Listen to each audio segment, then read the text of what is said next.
environment and tactile modalities in shaping multisensory integration. Good morning, everyone. I'm Francesca, and today I will present the core findings of my PhD thesis.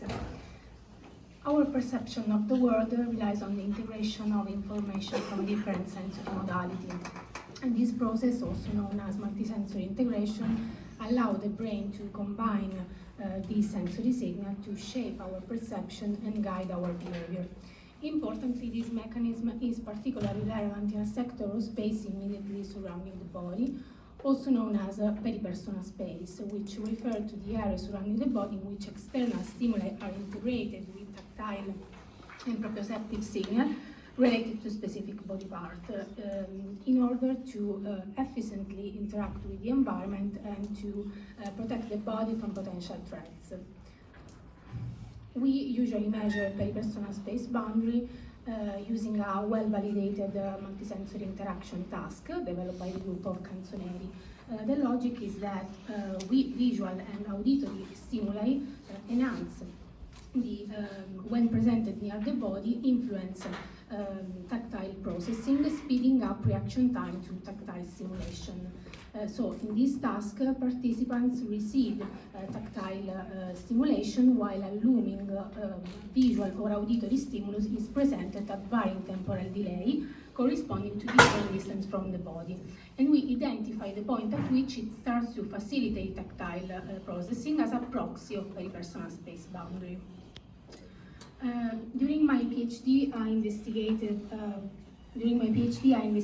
multisensory integration across two perspectives. On one hand, I examined peripersonal space plasticity, and today the first study that I will present examine how architectural features of the environment shape these plastic mechanism. And on the other hand, I investigated multisensory experience of affective touch, which is a specific type of tactile stimulation, pleasant and social tactile stimulation. And I will present you both at behavioral and neurofunctional level, examine the contribution of affective touch on the representation of this multisensory space around the body. The first study investigates how architectural feature of the environment shape this plastic mechanism.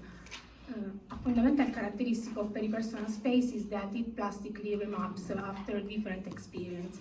Specifically, it expands after motor training performed with a tool in the extrapersonal space, it contracts after immobilization, it blurs after sensory deprivation, or it is modulated by the type of social context. Although peripersonal space plasticity is well established, little is still known about how the environment shapes these mechanisms. So a growing body of research has shown that architectural features such as size or shape can influence both cognitive and emotional processing, but also how we navigate the environment. So to fill this gap here, the aim was to investigate whether basic architectural features of the environment, and specifically the shape in which we usually interact, can modulate peripersonal space plasticity.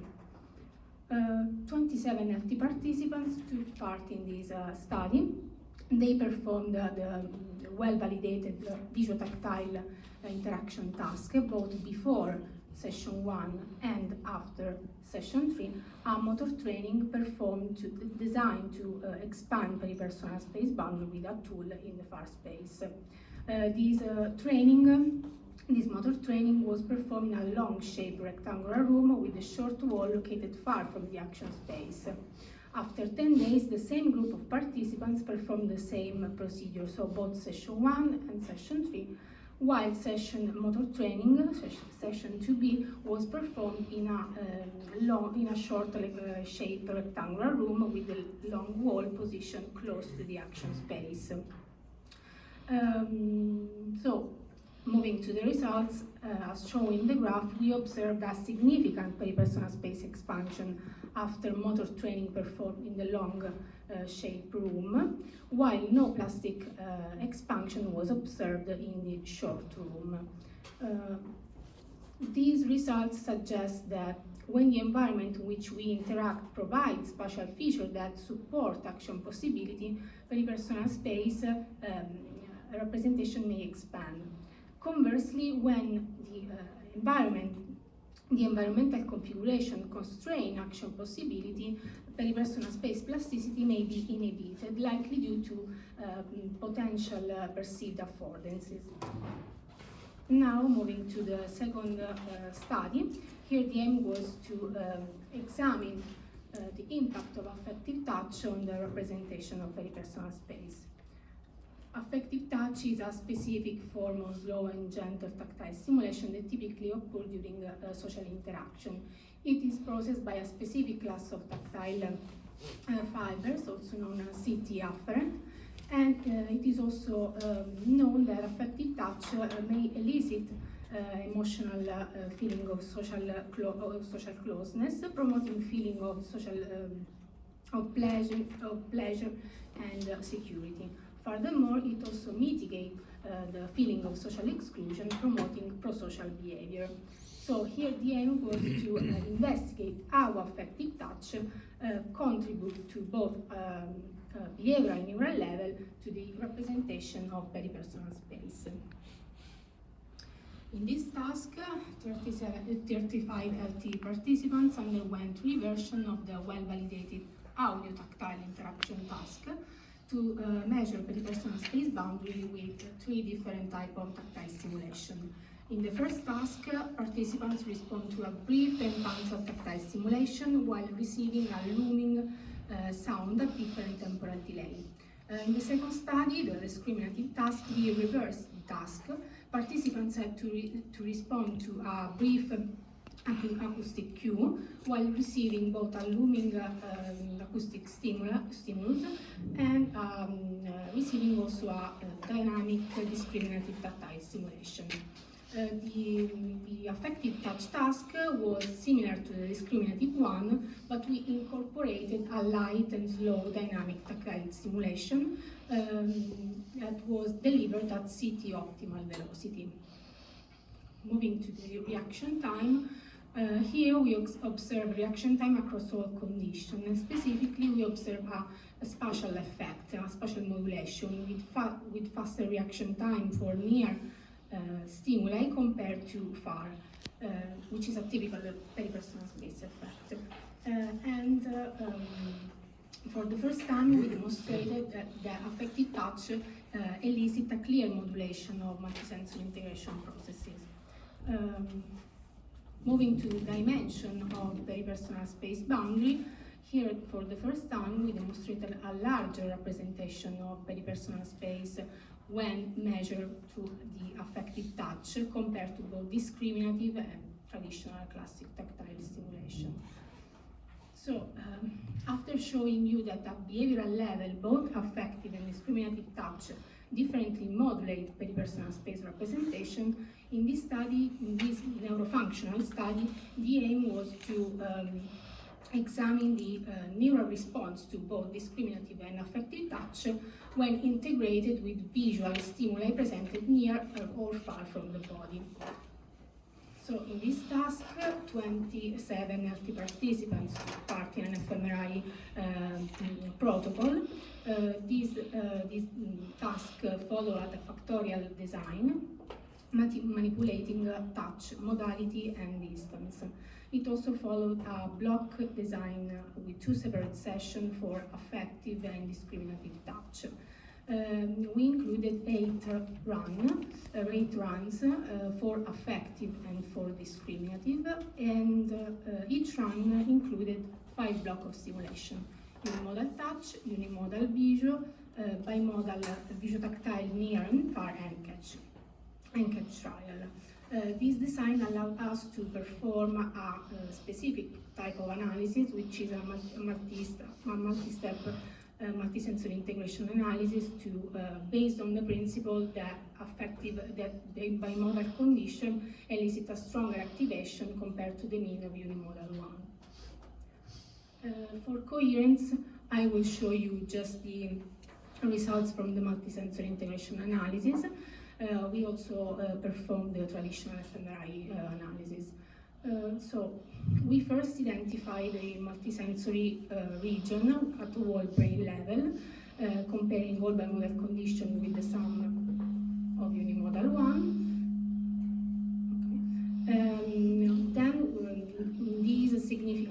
semester, we performed a ROI analysis and we obtained two significant ROI. ROI number one, the left central operculum, which is usually involved in multisensory and body-related processing, and ROI number two, left postcentral gyrus, which is specifically involved in somatosensory processing.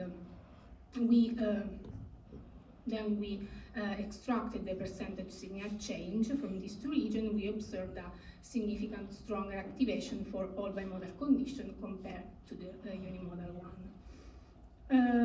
Finally, we wanted to identify the functional profile, so if these two regions were modulated by tactile stimulation and distance.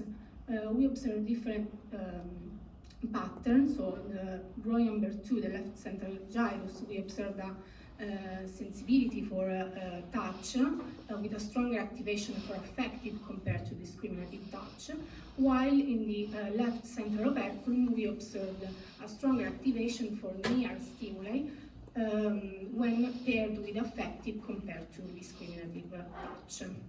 So these results suggest that at behavioral level, affective touch leads to a larger mapping of peripersonal space, suggesting that affective touch may promote a social safe context and openness to others. Preliminary results from the fMRI experiment suggest the involvement of parietal region in the multisensory integration processing of both affective and discriminative touch. To sum up, during my PhD, I had the opportunity to observe that the representation of peripersonal space is dynamically shaped by the integration, by the interaction between body and the surrounding environment, and that the quality of tactile stimulation, specifically the affective touch, contribute to shape peripersonal space. Thank you for your attention.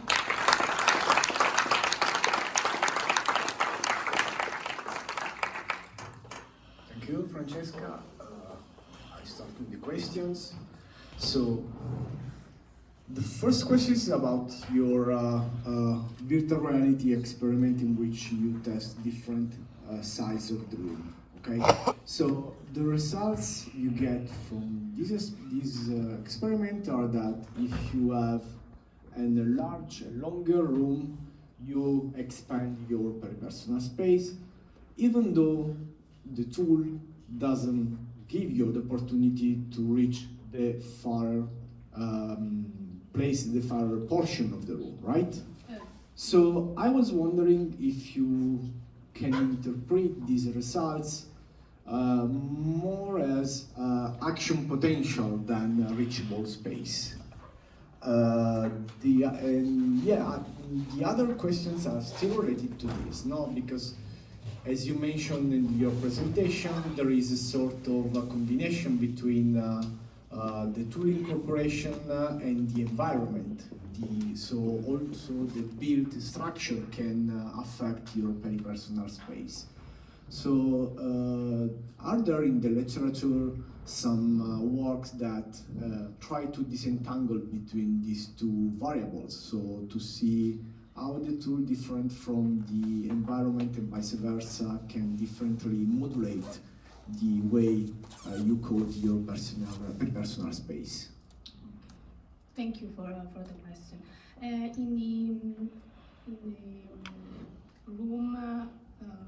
In the short room, you could reach the action space, but you had like a constraint, so it was really close to the far space where you interact with the tool.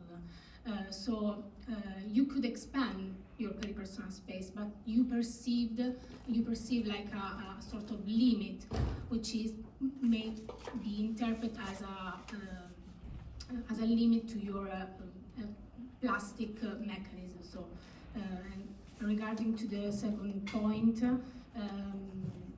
there's no that I know.